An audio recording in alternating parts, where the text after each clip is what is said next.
हिंदू धर्म के अनुसार हमारा ब्रह्मांड धरती, जीव, जंतु, प्राणी और मनुष्य सभी का निर्माण 8 तत्वों से हुआ है। इन 8 तत्वों में से 5 तत्व को हम सभी जानते हैं। आओ जानते हैं 5 तत्व क्या है। हिंदू धर्म के अनुसार इस ब्रह्मांड की उत्पत्ति क्रम इस प्रकार है: अनंत महतंधकाराकाश वायुअग्निजल पृथ्वी। अनंत जिसे आत्मा कहते हैं। पृथ्वी, जल, वायु, अग्नि, आकाश, मन, बुद्धि और अहंकार यह प्रकृति के 8 तत्व हैं। उक्त सभी की उत्पत्ति आत्मा या ब्रह्मा की उपस्थिति के कारण है।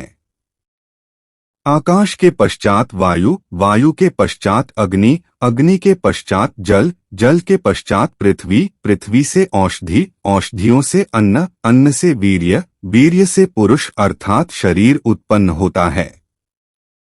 तैत्तिरीय उपनिषद। 1. पृथ्वी तत्व, इसे जड़ जगत का हिस्सा कहते हैं। हमारी देह जो दिखाई देती है वह भी जड़ जगत का हिस्सा है और पृथ्वी भी। इसी से हमारा भौतिक शरीर बना है, लेकिन उसमें तब तक जान नहीं आ सकती जब तक कि अन्य तत्व उसका हिस्सा न बने। जिन तत्वों, धातुओं और अधातुओं से पृथ्वी बनी है उन्हीं से यह हमारा शरीर भी बना है। 2. जल तत्व, जल से ही जड़ जगत की उत्पत्ति हुई है।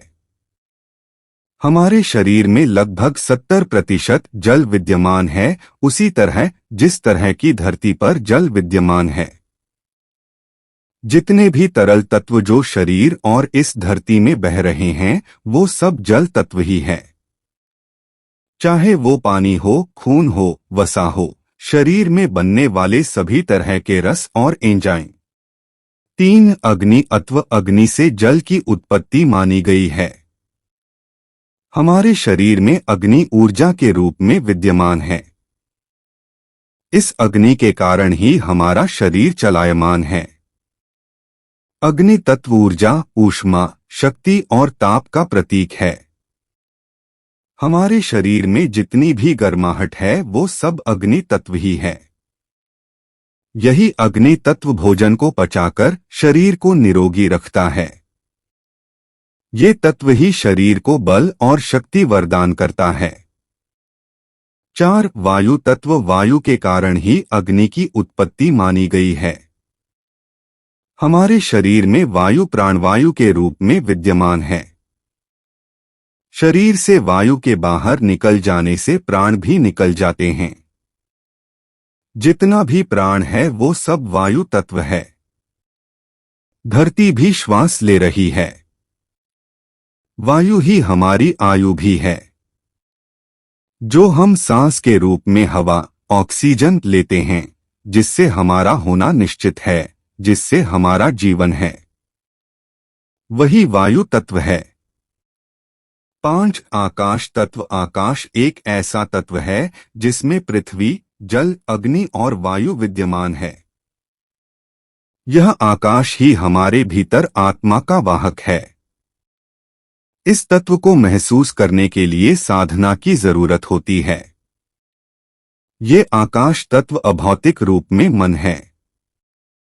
जैसे आकाश अनंत है वैसे ही मन की भी कोई सीमा नहीं है।